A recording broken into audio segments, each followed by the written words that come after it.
everybody. Welcome to It Was Tuesday.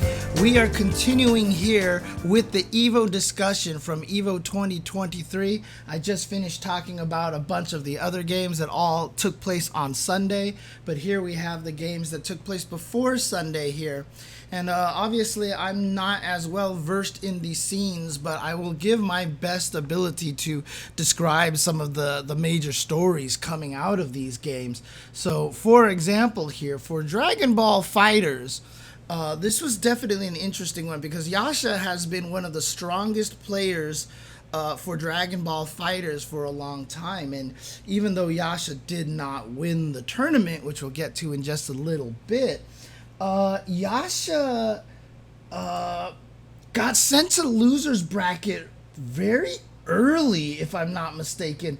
It was like he played 5 games, if I'm not mistaken. He played 5 games on winner's side, and his 5th game, I think he was sent to losers almost right away. So let me take a look over here if I can find his run here.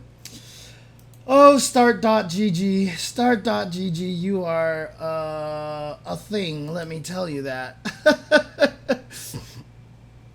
No, it's not actually Tuesday right now, unfortunately. It'd be cool if it was. There we go, there's Yasha. Man, start.gg, I still can't believe that this site is still rocking the way that it has been this whole entire time. So Yasha started in winners quarterfinals. He had a bye. And then he won 1 match, won 2 matches, and he won his 3rd match. And then he won his 4th match, and then he ran into Adrian Riven, who apparently is a League of Legends player, I think. Someone can correct me. He's either a League of Legends player or an Overwatch player. He plays one of the other genres in esports, and you know he's playing fighting games as well. And he's more well known for playing the game that he's known from. Let me see if I can find out where he's from here. Adrian Riven here. What is he? Yeah, he's a League player. So Adrian Garcia is a League of Legends esports player and a content creator for CLG. So there you go. He was a League of Legends player, and he ended up defeating Yasha in before the top 48, which was a major upset and a shock to a lot of people. So Yasha got sent to the losers bracket and had to make a crazy losers bracket run in the top 48 just to be able to make it to the grand finals. So from there, he beat True Awesome, he beat Lucar, he beat White Black, he beat Shanks, and then he beat Zane, and then he beat KJ Pixel just to make it to the top 8. And to the top 6, I should say. And from there, he had to beat Garlic Bread, then he beat Gropus, and then in losers final, he beat Nitro to get to the grand finals to go up against Hikari. So what was that? How many games in the loser side of the bracket did he play? He played 1, 2, 3, 4, 5, 6... 7, 8. He played 9 games. He had to win 9 games in the losers bracket to go from top 48 losers to grand finals at EVO. And again, he is a very, very strong player. And if I'm not mistaken here, oh, he got 2nd place. Oh no, I'm sorry. I'm looking at this year. Okay. Oh, so he hasn't actually won an EVO yet. The closest he got was 3rd place last year, and then he got 2nd place this year. So Yasha has been shut out from Dragon Ball at this point in time. And he eventually lost to, and keep in mind also Yasha is a French player as well.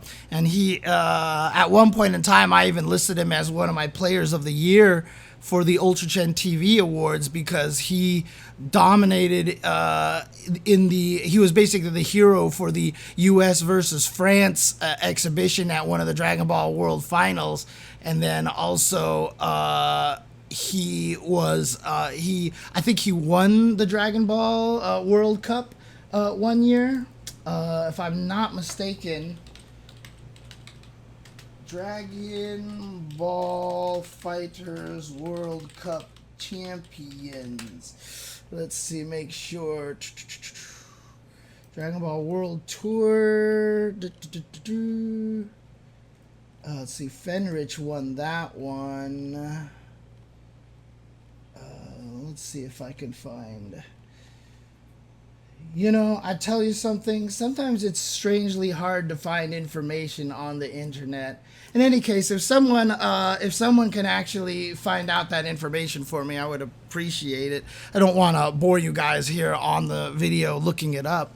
But eventually he made it all the way to grand finals over here, went up against Hikari, but could not reset the bracket. Now, Hikari is a US player and has been a very, very strong player for a long time. Now, talking to some Dragon Ball players, Hikari is a controversial figure and has had, so that's all I just want to acknowledge. I don't know the backstory. Like I said, I was just gathering information from other people, but controversial figure apparently has said, you know, some racist and misogynistic and homophobic things in the past. And so, again, I'm just reporting what other people are saying. Someone in the chat says that he was, but he changed a lot. Okay, so if he's changed a lot, that's really good. But also when he won, I mean, you could just see how ecstatic he was. The pop-off that Hikari had was epic. And so, you know, again, this is just one of those experiences that you're never going to forget. So I'm glad to hear that he has changed a lot. But for sure, I don't know if people had picked him to basically, Bum actually got him to change, huh? Interesting. Bum was basically trying to be the veteran figure for Hikari. Yeah, because I heard Hikari is also, you know, East Coast player, and, you know, while obviously that doesn't excuse anything, but, you know, East Coast, you know, is definitely a lot more braggadocious, a lot more, you know, aggressive, you know, just from my Marvel standpoint. And yeah, if he's really young as well, it's kind of like, you know, what I was saying about a lot of the players like Punk and stuff yesterday on Tuesday. Youth is a dangerous thing. So, okay, so Cookieologist says Bum banned him from House of Chaos after his remarks, and Hikari grew up a lot as a result, and Bum was kind of low-key mentoring him off-screen, as I understand it. Interesting, okay. So that's actually kind of a really nice redemption story arc for him to win EVO this year as well, so... Hey, look, if a person can acknowledge their mistakes and grow, I'm all for it. So that's really cool to hear.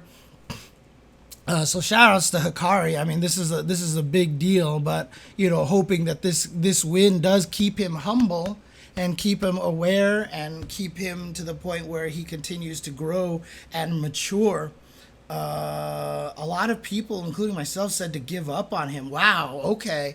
So this is okay. So the degree of controversialness is actually a lot more than I thought. Okay. So this is definitely a bigger thing than I knew.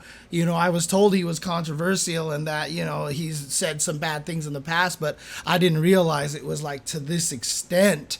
Okay, interesting. Well, but Bum never gave up. That's good. Shout outs to Bum.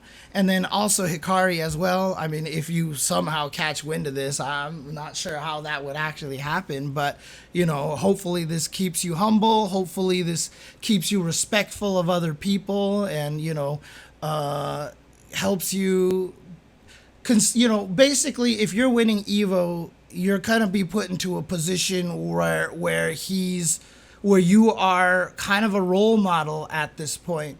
And as a role model, you are going to be affecting a lot of people out there. People are going to look up to things that you say, to things that you do. You're going to have people rooting for you. You're going to have fans for you. And when you're young, I mean, when I was young, I mean, growing up in the 80s, honestly, there was very little empathy for homosexuals and stuff back then. And so, yeah, I've definitely, grew up saying some really awful things and making awful jokes and everything like that. But, we're in a different time and we need to learn to respect everybody. And a lot of the things that you used to tease, homosexuality, if you're made misogynistic comments, racist comments, these kind of things, you're going to run into more of these people in your life and find out that how human they are, right? You're going to have a loved one that's going to experience, racism or misogyny or homophobia, and you're going to see how hurt they are, and you're going to realize that a lot of the things that you said when you were younger were wrong. So, like I said, if somehow Hikari gets this message at all, as a veteran in the scene, I don't know him. I have no place to give him advice or whatever like that. All I can say as a veteran person in the fighting game community, learning to respect others is important, and not just because you don't want to get canceled or whatever like that. Like legit,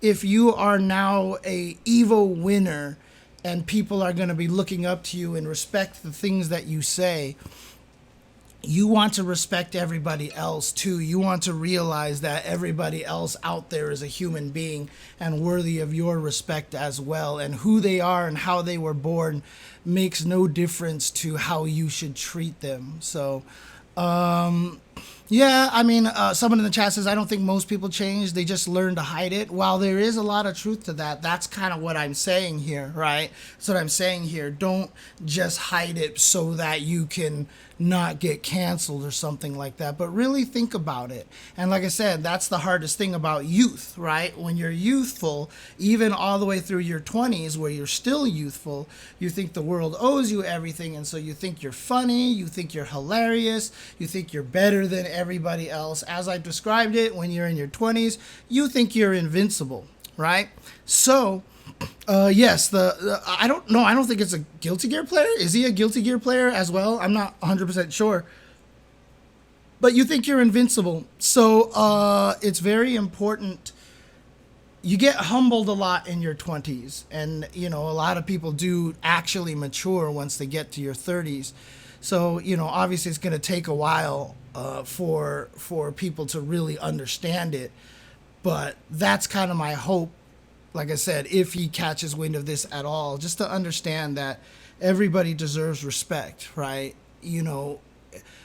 What you grew up with, a lot of the things that you grow up with, a lot of the things that our parents teach us, our society teaches us and gets us indoctrinated into is just that, right? It's just another...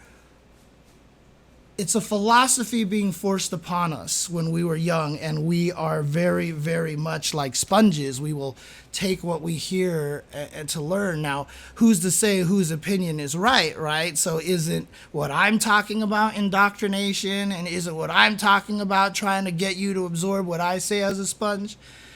My philosophy is that as long as you respect other people, you deserve my respect. I only do not give you my respect if you disrespect someone else first.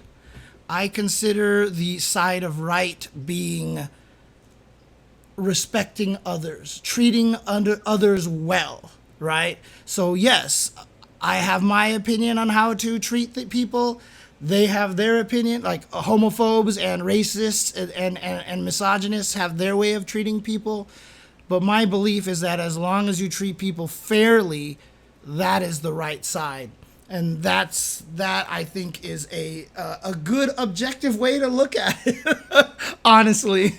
And again, I understand a lot of things that you do when you grow up. You're told that this is bad, that's bad, these people are lesser than you, etc., etc. But again, everybody is a human. Everybody has a different backstory. And everybody deserves respect based on what they're going through. So that's my opinion right there. So if Ikari can change for real, like if it's not just a pretend kind of thing, or maybe if he understands that, like I said, he's gonna run into people that he loves. Eventually, he'll get married at some point, and his wife will go through some horrible, misogynistic situation, experience, and he'll see the hurt in her heart kind of thing, and you realize what's going on. And so Garrett's saying that he's grown a lot, so that's really good. So keep it up, man. Keep up that growth, keep up that maturity, and continue to be a role model. This is the one thing that I've told a lot of fighting game players. A lot of fighting game players who become famous and win big and get into the limelight are like, but why can't I just be who I am? Why can't I say the things that I used to say? You're put into, I mean, my response, my snarky response is, if you want to do that, you can suck at fighting games like the rest of us. But the thing is, if you get to that position, you are now in the limelight. You are you are a role model, and you have a responsibility, right? That's how it all works in every sport and everything. You don't see Rafael Nadal running around talking smack about everybody or making a bunch of horrible misogynistic remarks or racist remarks, right? Like you can't do that, right? Now obviously some of them are just hiding it, like we've said here. There are some people who are just good at hiding it, but you gotta do better. Honestly, when you're put into that kind of position. So and that works. I mean, that's part of it as well. Sen Generation. I'm not a fan of FGC policing morals, and it's not FGC policing morals. It's just, if I was in the fighting game community, if I was in speed cubing, if I was in skateboarding, if I was in League of Legends, if I was in foosball, if I was in whatever, I'd be giving the same message, right? This is not FGC policing. This is, hi, I'm old, I've been through life, and this is kind of how it works. But like you said, who's to say what's bad and right? You just deal with the consequences of whatever you say. But the thing is, you can hurt a lot of people on the way doing that, right? And it can be avoided as well if you mature. And that's the thing, is if you realize what's going on, and wouldn't we rather have people grow that way? So that's just kind of how I'm looking at it. So yeah, I know there are some top tier tennis pros who are doing that. Yes, I am perfectly aware, Norgans, but you see that they suffer the consequences, right? They do suffer the consequences for it a lot of the time. Sometimes not. So, but it's one of those things that, yeah, basically Valkyrie is saying is making it more inclusive will encourage more growth, right? And yes, Norgan says, well put, if we can prevent hurt that we know is going to happen, we should. And that's kind of the mindset that we have. But I didn't want to turn this one into this big giant moral thing, because like I said, I just heard that about Hikari. I did not know the extent of it, but it sounds like he has grown a lot of it. Shout outs to Bum, who has done a lot of work. And that's the other thing too, right? Hikari also has to realize too that he can close a lot of doors for himself. He's opened a lot of doors winning this tournament, because he's put himself in an elite list of players over here. If he's in this situation right now, he can, if there ever is a sequel to Dragon Ball FighterZ, if we get to the point where netcode gets better, they finally release rollback, and we can get all this information and everything, and then more people can play, etc., he's in a great position where he's opened a lot of doors for himself by winning Evo, and by not genuinely maturing, you could close a lot of those opportunities as well. So it's also looking out for him as well, which sounds like Bum did a lot of. So shout outs once again to Bum for doing that. Good stuff to him. Good stuff taking him under his wing and trying to mentor him a little bit. I'm really, really glad to hear that happen. And it's one of the things that I love about the fighting game community is, a lot of the people who get in the fighting game community are here for life, and they're here for a long time. And it does take a lot of the veterans to help the younger players grow and to help them, become more professional, right? Now, again, I've seen people say like, oh my God, the fighting game community sucks now that we've banned thuggery and whatever like that. I mean, literally that was a quote on one of my YouTube comments, but like, there's a difference between like having smack talk and everything like that. And, I'm not saying that the FGC needs to be professional, that we're all wearing suits and now we must all be like, cheerio, good sir, good game. I'm not like saying that, but clearly, if we want this sport to grow and again, get to the point where players, TOs, commentators, everybody can actually do this as a real job. That's the goal. That's the goal. Okay, fair. J-Dog Dudley players should be saying that. Fair enough. Fair enough. But yeah, from talking to a lot of people, obviously Nitro was also a third place here. Big deal as well. Nitro, second place the previous year as well. So Nitro and Yasha got second and third last year. And then this year it was Yasha and Nitro. So they reversed positions. So unfortunately Nitro and Yasha are still shut out from having Evo World Championships. But obviously they're two of the biggest players, and the storyline for Yasha being sent to losers so early by League of Legends player Adrian Riven was one of the biggest stories about it. So that's Dragon Ball FighterZ. Like I said, didn't mean to turn that section into a big moral kind of thing, but I think it's really important to talk about, especially for the younger players who are up and coming. But the next game here, oh boy, the next game, King of Fighters 15. So if you guys don't remember on the pre-episode, humorously enough, King of Fighters 15 had 666 entrants, right? So again, this is a huge amount of entrants over here. And last year, King of Fighters 15, where is it? Where is this information here? King of Fighters 15, I don't remember how many entrants it had last year. It doesn't say here in this article here. But remember last year, it was the first year for King of Fighters 15. Everyone was looking forward to having everybody meet up for the first time, because King of Fighters, we hadn't really had a true international gathering. However, since we were just coming out of the pandemic, China still hadn't allowed people to fly out to foreign countries yet.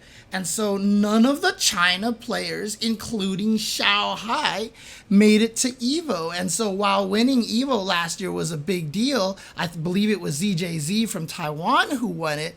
And so it was definitely a big deal. However, Shanghai wasn't there. And while winning Evo in that situation is still a great accomplishment, there's always going to be this feeling like, I need to take down Shanghai to really, really feel like I won Evo, right? And it's crazy because in 8 games over here, with Mortal Kombat 11 having the lowest number of entrants at 449, right? Every game had 500 players or more, essentially, right? Every game had 500 players or more. And having a game where you have 666 entrants in there, none of these other games would you ever pick one player over the field. Like, I don't care. Like, you would not have picked Angry Bird over the field. You would not have picked Leffen over the field. Arslan Ash, maybe. Arslan Ash might be the closest one. UMVC3, you probably wouldn't have picked Jabril over the field. And Hikari, you probably wouldn't have picked him over the field in Dragon Ball FighterZ. But 666 players, I would have bet on Shanghai over the field. How crazy is that to not only be so good that you would be picked over a field of 665 other players, but then to show up to Evo and do it. And do it, dude. Like, that is absolutely bonkers. How good do you have to be at fighting games